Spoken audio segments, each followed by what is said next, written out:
आप देख रहे हैं MKA टीवी न्यूज़। समर्थन करता हूं और समाजवादी पार्टी के राष्ट्रीय अध्यक्ष माननीय श्री अखिलेश यादव जी का और भारतीय राष्ट्रीय कांग्रेस के राष्ट्रीय अध्यक्ष खड़गे साहब का मैं धन्यवाद करता हूं कि उन्होंने उचित समय पर इस गठबंधन का आप सबके सामने गठबंधन के स्वरूप को रखा है, जिसको पूरा देश बहुत दिनों से आस लगाए बैठे था कि अगर भारत के लोकतंत्र को बचाने में, भारत के संविधान को बचाने में, भारत के धर्मनिरपेक्ष स्वरूप को मजबूत करने में हमारे देश में जो राजनीतिक पार्टियां हैं वो किस तरीके का वातावरण तैयार करेंगे। माननीय श्री अखिलेश यादव जी ने, माननीय खड़गे जी ने एक अच्छा देश के लिए उदाहरण पेश किया है, जो जनता चाहती है कि हमारे देश में लोकतांत्रिक व्यवस्था को और संविधान के स्वरूप को अगर कोई कमजोर करेगा तो हम भारत की महान जनता को लेकर उससे डटकर मुकाबला करेंगे। आने वाले 2024 के लोकसभा चुनाव का बहुत समय कम रह गया और ऐसे समय में भारतीय राष्ट्रीय कांग्रेस और समाजवादी पार्टी मिलकर ये गठबंधन तय किया है और इस गठबंधन के माध्यम से देश में बढ़ती हुई महंगाई, देश में बढ़ता हुआ भ्रष्टाचार और देश में बढ़ती हुई बेरोजगारी, किसानों की अर्थव्यवस्था की कमजोरी, गरीब लोगों को लगातार परेशान करना जो ताकतें कर रही हैं, उनसे हम सब मिलकर 2024 के चुनाव में भारतीय राष्ट्रीय कांग्रेस और समाजवादी पार्टी मिलकर उसका डटकर मुकाबला करेगी। अभी आदरणीय पांडे जी ने, आदरणीय चौधरी साहब ने ये बात रखी है कि आने वाले समय में जिस गठबंधन के स्वरूप को, इस गठबंधन के प्रोग्राम को हमारे शीर्षस्थ नेता दोनों दलों के आगे के कार्यक्रम देंगे। मैं तो आपके सामने यही कहना चाहता हूं कि समाजवादी पार्टी सदैव देश में सामाजिक सौहार्द को, सामाजिक विषमता को, सामाजिक सौहार्द को मजबूत करने के लिए, सामाजिक विषमता को खत्म करने के लिए, आर्थिक विषमता को खत्म करने के लिए सतत प्रयत्नशील रही है। इसी कड़ी में समाजवादी पार्टी के राष्ट्रीय अध्यक्ष और समाजवादी पार्टी के हमारे सभी नेताओं ने यह प्रयास किया है कि हमारे देश में सामाजिक सद्भाव हो, हमारे देश में सामाजिक विषमता समाप्त हो, हमारे देश में आर्थिक विषमता समाप्त हो। इसलिए हम सब मिलकर उन ताकतों का मुकाबला करेंगे जो देश के लोकतांत्रिक स्वरूप को कमजोर कर रहे हैं। और समाजवादी पार्टी ने, भारतीय राष्ट्रीय कांग्रेस ने तय किया है कि उत्तर प्रदेश की 80 लोकसभा सीटों में भारतीय राष्ट्रीय कांग्रेस 17 सीटों पर चुनाव लड़ेगी और बाकी जो सीटें हैं 63 उत्तर प्रदेश में, वो समाजवादी पार्टी के राष्ट्रीय अध्यक्ष उन पर अपने प्रत्याशी उतारेंगे। और इसी के साथ साथ मध्य प्रदेश के चुनाव में भी समाजवादी पार्टी ने एक सीट खजुराहो पर चुनाव लड़ने की सहमति कांग्रेस से प्राप्त की है और बाकी सीटों पर मध्य प्रदेश में भारतीय राष्ट्रीय कांग्रेस के उम्मीदवारों को जिताने का काम करेगी। और उत्तर प्रदेश में 17 लोकसभा सीटें कांग्रेस के पास और 63 सीटें समाजवादी पार्टी के पास। हम मध्य प्रदेश में समाजवादी पार्टी के चुनाव चिन्ह से एक सीट पर लड़ेंगे, बाकी सीटों पर हम कांग्रेस के प्रत्याशियों का समर्थन करेंगे। और वहीं उत्तर प्रदेश में 17 सीटें कांग्रेस जो लड़ेगी, उसमें समाजवादी पार्टी उन 17 प्रत्याशियों को जिताने का काम करेगी। और इसी तरीके से भारतीय राष्ट्रीय कांग्रेस उत्तर प्रदेश में 63 लोकसभा क्षेत्रों में समाजवादी पार्टी के राष्ट्रीय अध्यक्ष जी द्वारा तय किए गए उम्मीदवारों को जिताने का प्रयास करेगी। मैं आपके सामने इंडिया गठबंधन के तहत जिन सीटों को सहमति बनी है, वो सीटें मैं आपके सामने प्रस्तुत करने जा रहा हूं।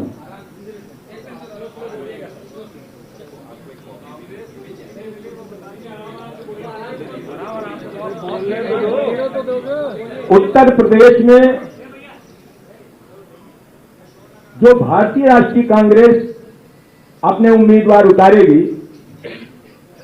उन सीटों के नाम मैं आपके सामने प्रस्तुत कर रहा हूं। Lok Sabha seat Raebareli, Lok Sabha seat Amethi, Lok Sabha seat Kanpur Nagar, Lok Sabha seat Fatehpur Sikri, Lok Sabha क्षेत्र बांसगांव, लोकसभा क्षेत्र सहारनपुर, लोकसभा क्षेत्र प्रयागराज, लोकसभा क्षेत्र महाराजगंज, लोकसभा क्षेत्र वाराणसी, लोकसभा क्षेत्र अमरोहा, लोकसभा क्षेत्र झांसी, लोकसभा क्षेत्र बुलंदशहर, लोकसभा क्षेत्र गाजियाबाद, लोकसभा क्षेत्र मथुरा, लोकसभा क्षेत्र सीतापुर, लोकसभा क्षेत्र बाराबंकी, लोकसभा क्षेत्र देवरिया। इन 17 सीटों पर भारतीय राष्ट्रीय कांग्रेस के उम्मीदवार चुनाव लड़ेंगे और बाकी उत्तर प्रदेश की 63 सीटों पर समाजवादी पार्टी के उम्मीदवार होंगे। और मध्य प्रदेश में एक सीट खजुराहो पर समाजवादी पार्टी के उम्मीदवार होंगे। बाकी सभी सीटों पर जो भारतीय राष्ट्रीय कांग्रेस उम्मीदवार तय करेगी, उनको समाजवादी पार्टी के हम सब लोग जिताकर भारत की लोकसभा में भेजेंगे। और उत्तर प्रदेश की जो 63 लोकसभा क्षेत्र है, उसमें भारतीय राष्ट्रीय कांग्रेस के सभी सम्मानित नेता, कार्यकर्तागण, समर्थकगण समाजवादी पार्टी को उम्मीदवारों को जिताने का काम करेंगे। आजाद समाज पार्टी को क्या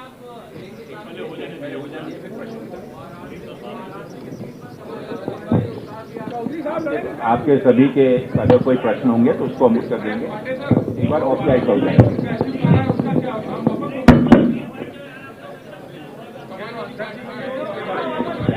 और उसके बाद ले लीजिए। आपके सभी प्रश्नों का समाधान किया जाएगा। कृपा करके पहले एक औपचारिकता पूरी हो जाने दीजिए। मंच पर हमारे यहाँ उपस्थित आदरणीय हमारे प्रभारी महासचिव अविनाश पांडे जी, हमारे यहाँ प्रदेश के अध्यक्ष समाजवादी पार्टी के नरेश उत्तम पटेल जी, राष्ट्रीय सचिव एवं प्रवक्ता मुख्य प्रवक्ता राजेंद्र चौधरी जी, यहाँ उपस्थित सभी पत्रकार साथी भाइयों बहनों, पत्रकार छायाकार साथी और सभी कार्यकर्ता साथी, पूर्व के हमारे जितने भी वरिष्ठ लोगों ने अपनी बात रखी है, मैं उससे अपने आप को संबद्ध करता हूं और आपसे इतना ही कहना चाहूँगा कि जो ये गठबंधन बना है, इंडिया गठबंधन, ये मजबूती से 2024 में अपनी जीत दर्ज कराएगा और एनडीए गठबंधन को हराएगा। निश्चित तौर से हम लोग हराएंगे। और हमारी जो स्ट्रेटजी है, रणनीति है कि हम सब लोग एक दूसरे की ताकत बनेंगे, एक दूसरे के साथ कंधे से कंधा मिलाकर खड़े रहेंगे। समाजवादी पार्टी 63 सीट पर लड़ेगी। एक एक कांग्रेस का कार्यकर्ता, हमारा एक एक जाबाज बब्बर शेर, उनके साथ खड़ा रहेगा और इनके जो हम कार्यकर्ता साथी है 17 सीट पर, वो हमारे साथ खड़े रहेंगे।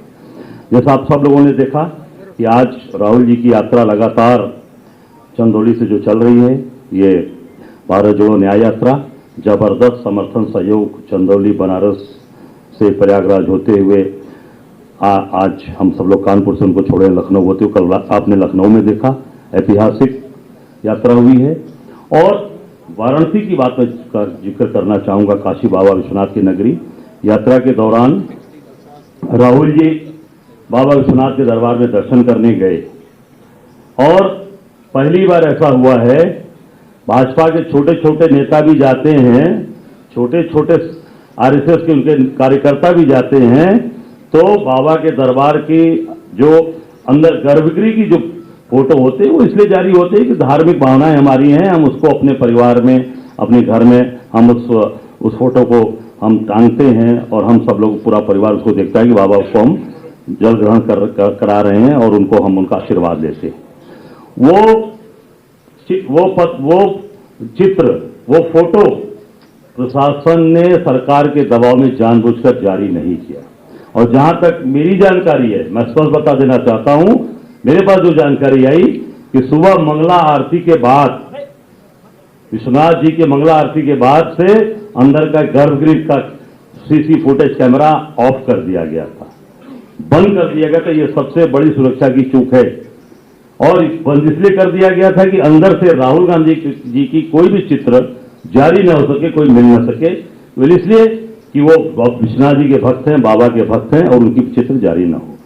इस तरीके की जो सोच है भाजपा और एनडीए गठबंधन की, मोदी जी की, मैं समझता हूं कि इसको सफल नहीं होने देगा। ये इंडिया गठबंधन जो आज ये समाजवादी पार्टी और कांग्रेस का गठबंधन बना है, निश्चित तौर से अत्याचार अन्याय के खिलाफ हम हर जगह लड़ेंगे। और जहां जहां भी राहुल जी की यात्रा गई, हर जगह paper leak, paper leak, paper leak, police की पेपर लीक। पता चला इलाहाबाद में लाठीचार्ज हुआ है।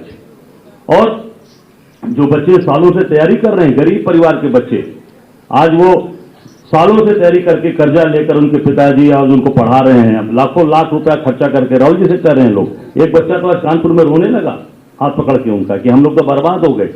तो आज पीआरओ, एआरओ सबका पेपर लीक। तो पेपर लीक कहां से हो रही है? सरकार इस पर तत्काल कार्रवाई करे, उनको जेल भेजे। और मैं समझता हूं कि जो ये परीक्षाएं अभी हुई हैं, जो पेपर लीक हुआ है, इसको रद्द करना चाहिए।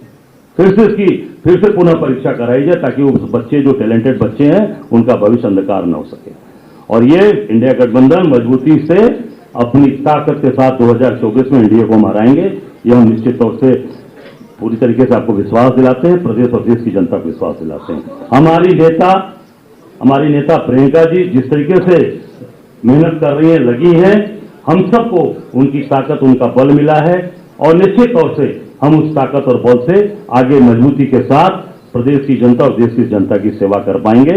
और जैसा हमारे अभी पूर्व के वक्ताओं ने, अभी समाजवादी पार्टी के प्रदेश अध्यक्ष ने कहा कि 17 सीट हमारी है, 17 सीट पे हम ताकत के साथ लड़ेंगे और निश्चित तौर से अपनी जीत कराएंगे। धन्यवाद।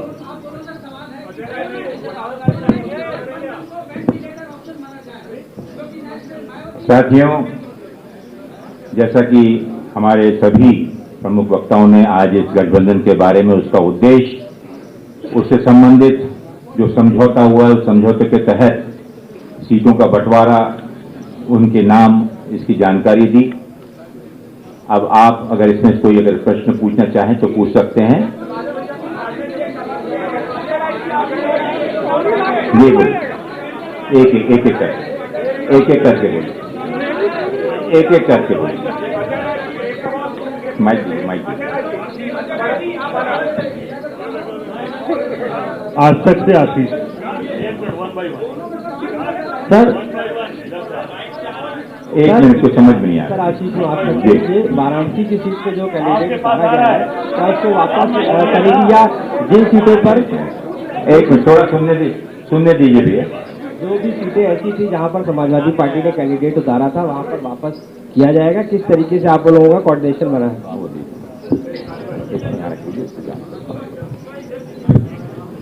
जो सहमति हो गई है उस पर पूरी ईमानदारी से अमल होगा, तो हो गया, अंडरस्टूड है। हाँ बिल्कुल बिल्कुल। जब चंद्रभान यादव, अमर उजाला से। महासचिव जी,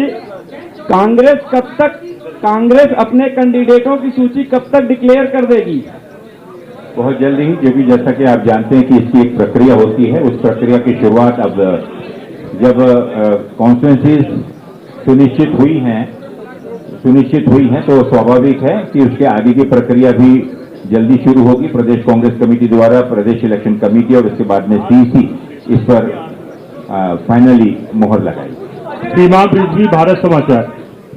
सर, अखिलेश यादव जी कब न्याय यात्रा में शामिल होंगे? अब गठबंधन हो गया है, क्योंकि लखनऊ से तो यात्रा निकल गई, अब आगे कहां पकड़ेंगे राहुल गांधी को? मैं इस पर एक बहुत स्पष्ट रूप से कहना चाहूंगा कि हम सभी लोग माननीय अखिलेश जी का धन्यवाद करते हैं कि उन्होंने जो निमंत्रण माननीय कांग्रेस अध्यक्ष द्वारा उन्हें दिया गया था उसकी स्वीकृति प्रदान की और उन्होंने स्वयं इस चीज के लिए जाहिर रूप से कहा था कि वो इस यात्रा में जहां भी, पहले उनका यह था कि अमेठी रायबरेली में इसमें शामिल होंगे, लेकिन मुझे पूरा विश्वास है कि 24 और 25 को भी यात्रा चल रही है उत्तर प्रदेश में, तो अपने सुविधा अनुसार कांग्रेस अध्यक्ष का पुनः उनके पास में स्मरण कराया गया है और बहुत जल्दी ही वो अपने प्रोग्राम की स्वीकृति देंगे। सर, प्रशांत श्रीवास्तव, इंडिया टुडे। अजय राय जी, एक सवाल है आपसे। वैसे तो सीटों की घोषणा हो गई है, 17 नाम सीटों के बता दिए हैं, लेकिन ये क्या सच्चाई इस बात में है कि श्रावस्ती और खीरी को लेकर अभी भी पेच फंसा हुआ है? देखिए, पेच तो कहीं पर भी नहीं फंसा हुआ है, ये निरंतर चलने वाली प्रक्रिया थी जो पिछले 1.5 महीनों से, ये इतना आसान। एक मिनट भाई, आप लोग अगर शांत हो जाएंगे तो मैं बोल पाऊंगा, प्लीज। ये प्रक्रिया, मैं एक चीज बता दूं कि ये निर्णय कोई बैठकर, टेबल पे बैठकर और बंटवारे के तौर पर नहीं हुआ है। ये जैसे मैंने कहा कि एक दूरगामी लक्ष्य को साथ में रखते हुए, जिसमें लोकसभा चुनाव सर्वप्रथम चुनौती हमारे सामने है, इसके चलते हुए अनेक विषयों पर चर्चा होकर यह निर्णय लिया गया और स्वाभाविक है कि इसमें आने वाले समय में अगर ऐसा कोई लगता है तो दोनों दल मिलकर चर्चा करेंगे और इसमें कोई, जैसे पहले चर्चा करते हैं, अगर ऐसी कोई चीज होगी तो वो चीज आप लोगों को सूचित कर दी जाएगी, लेकिन वो चुनाव के हित में होनी चाहिए, चुनाव को मद्देनजर रखते हुए इसके बेहतर नतीजे के लिए होना चाहिए। सर, विवेक त्रिपाठी, INS न्यूज एजेंसी। उसके बाद अविनाश जी, एक सवाल मेरा है, आपके साथ ये आजाद समाज पार्टी का चुनाव नगीना से लड़ने की बात चल रही है, क्या वो रहेंगे गठबंधन में या नहीं? कौन भैया? चंद्रशेखर। देखिए, अभी जैसा मैंने कहा कि एक ब्रॉडर तरीके से इन 80 लोकसभा सीटों का विभाजन, दोनों जिम्मेदारियां दोनों दलों ने, राष्ट्रीय दल और हमारी समाजवादी पार्टी ने लिया है और इसके बारे में आने वाले दिनों में जब अन्य कई छोटे दल हैं, कई ऐसे दल हैं जो कि विशेष जाति विशेष को का प्रतिनिधित्व करते हैं, कोई विशेष क्षेत्र का प्रतिनिधित्व करता है, ऐसे कई दल भी इसमें शामिल हैं, तो जब प्रक्रिया वो शुरू होगी, अगली प्रक्रिया, तो निश्चित रूप से अगर वहां पर गठबंधन में उचित समझा गया तो निश्चित रूप से उनको भी समावेश किया जाएगा। जी सर, आदित्य तिवारी, दैनिक भास्कर से। पहले इनको दीजिए, ये इनका बड़ा पहला प्रश्न। दिनेश, और उनका बहुत ही, मेरा सवाल ये है कि इस गठबंधन का क्या वजूद है, न इसमें जयंत चौधरी और न मायावती, क्या आप वेंटिलेटर बने? मुझे आपके इस दुख से मैं वाकई में बहुत भावुक हो गया। आपने इंडिया गठबंधन के प्रति जो जब से चीख कर जो आपने भावना व्यक्त की, मैं बहुत बहुत आभारी हूँ आपका। आदित्य तिवारी, दैनिक भास्कर से। आपका गठबंधन जो हुआ है, तो जो सीटों का समीकरण हो गया है, इसमें जो राहुल और प्रियंका गांधी के लड़ने को लेकर कुछ बातचीत हो गई है, कहां से लड़ेंगे लोग? रायबरेली, अमेठी? साथियों, देखिए, रायबरेली और अमेठी ये निश्चित रूप से उत्तर प्रदेश कांग्रेस का हमेशा से एक प्रमुख गढ़ माना गया है, एक अपना बहुत नजदीकी से इस प्रदेश से कांग्रेस का संबंध रहा है और उसमें भी रायबरेली और अमेठी गांधी परिवार के काफी नजदीक रहा है और वो उनको अपना एक घर मानते हैं और इसके बारे में जब उचित समय आएगा तो माननीय जो भी हमारे आदरणीय नेता हैं वो स्वयं इसके बारे में निर्णय लेंगे। राजीव सिंह, न्यूज 18 से। जी सर, एक सवाल, क्या कांग्रेस ने 17 सीटों पर लड़ने का ऐलान किया है? क्या लखीमपुर और श्रावस्ती पर भी कांग्रेस का दावा है? देखिए, दावा कहीं पे, देखिए